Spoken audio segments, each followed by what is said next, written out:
অন্ধকার ঘর, ভেজা দেয়াল, ছাদের ফাটল থেকে চুইয়ে পড়ছে পানি। মনে হচ্ছে এই বুঝি অদৃশ্য কোনো হাত কাঁধে এসে পড়ল। চারপাশের অন্ধকারের তীব্রতা এতটাই যে নিজের শরীরটাও দেখা দুষ্কর।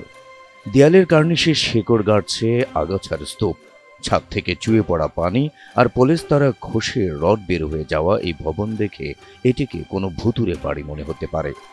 তবে এটি কোনো ভুতুড়ে বাড়ি নয়, এটি বাগেরহাটের ঐতিহ্যবাহী শরণখোলা উপজেলা পরিষদ ভবন। শরণখোলা উপজেলা সমৃদ্ধ বনাঞ্চল আর উপকূলীয় সৌন্দর্যে ভরপুর হলেও এই এলাকার প্রাণকেন্দ্র ওয়ালটন এখন দেশের সীমানা পেরিয়ে পৌঁছে গিয়েছে 50টিরও বেশি দেশে। ওয়ালটন, ঘরে ঘরে, বিশ্বজুড়ে। উপজেলা পরিষদ ভবনগুলোই আজ ঝুঁকির আরেক নাম। ভবনের বিম এবং পিলারগুলোতে দেখা দিয়েছে বড় বড় ফাটল। ভেতরে ঢুকলে সামান্য হাঁটা চলায় কাঁপতে থাকে ভবন। কয়েকদিন আগেই উপজেলা মাধ্যমিক শিক্ষা অফিসের একজন কর্মকর্তার মাথার উপর পলেস্তারার একটি অংশ খসে পড়েছিল, তাতে তিনি বেশ আহত হয়েছিলেন। ভবনের সিলিং দুর্বল হওয়ায় প্রচণ্ড গরমেও লাগানো যায়নি ফ্যান। ছাদ থেকে পানি পড়ে কম্পিউটার, প্রিন্টার, ফটোকপি মেশিন সহ গুরুত্বপূর্ণ ফাইল নষ্ট হয়েছে অনেকবার। ভাঙা দরজা জানালা বেঁধে রাখা হয়েছে দড়ি দিয়ে।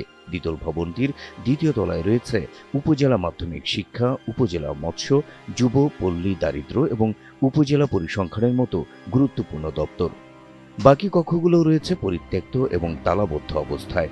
এছাড়া ভবনে নেই ওয়াশ ব্লক বা বাথরুমের ব্যবস্থা, ফলে সেবাগ্রহীতারাও পড়েন বিপাকে।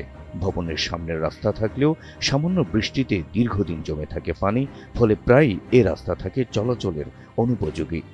বিভিন্ন প্রকল্প থেকে সংস্কার উদ্যোগ নেওয়া হলেও উপজেলা ইঞ্জিনিয়াররা জানালেন ভবনটি এতটাই নাজুক অবস্থায় রয়েছে যে ছোটখাটো সংস্কারও ভবন ধসের কারণ হতে পারে।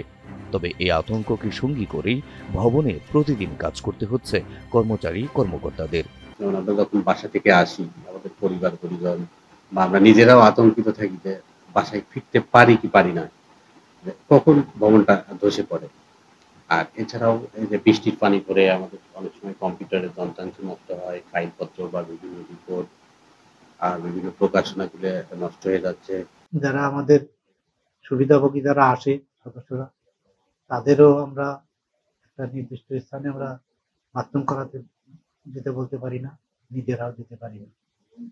এখন আমরা পুরুষ মানুষ ধরেন এদিকে ওদিকে দিয়ে দৌড়ে করতে পারি বা তারা যেখানে সেখানে করতে পারি, কিন্তু যদি কোনো মেয়েরা সে আমাদের সহকর্মী হোক বা সুবিধাভোগী যারা আসে তারা হোক, তাদের বেলায় খুবই কষ্টকর হয়ে যাবে। এই ভবনটাই পুরোটাই ঝুঁকিপূর্ণ। আমরা এখানে সিঁড়ি দিয়ে যখন আমরা উঠি দেখতে বুঝতে পারি যে ভবনটার কিছুটা নড়াচড়া মনে হয়, অর্থাৎ পায়ে একটু জোরে পা পড়লে ভবনটা কাঁপে এরকম মনে হয়।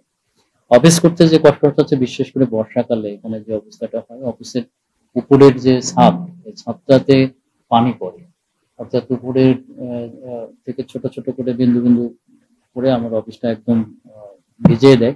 উপকূলীয় পর্যটন সমৃদ্ধ এই অঞ্চলের প্রাণকেন্দ্র যদি এমন ঝুঁকিতে থাকে, তবে জনগণ এবং পর্যটকদের সেবার পথও ব্যাহত হয়। তাই দ্রুত সংস্কার ও নতুন ভবন নির্মাণের দাবি জানিয়েছেন স্থানীয় এবং সংশ্লিষ্ট কর্মকর্তারা।